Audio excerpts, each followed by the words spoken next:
তো hello guys, তোমরা next ব্লগে দেখিয়েছিলাম যে আমাদের অ্যানিভার্সারি ছিল, তো আমরা এখানে হোটেলে চলে এসেছি। তো এবার তোমাদের দেখাবো আমরা কি কি খেলাম আর কি মজা করলাম। তো সবাই আমাদের গান করছিল, তো তোমরা শুনে নাও।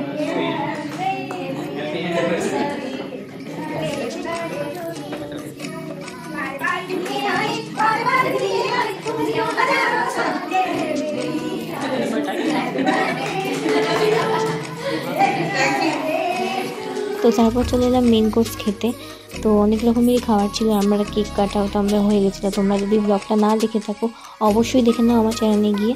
তো তোমাদের কেমন লাগলো অবশ্যই বলো। তারপরে খাওয়া দাওয়া করে আমরা বাড়ি চলে গেছি। অবশ্যই লাইক, কমেন্ট, শেয়ার, সাবস্ক্রাইব সব কিছু করো। Thanks for watching, by.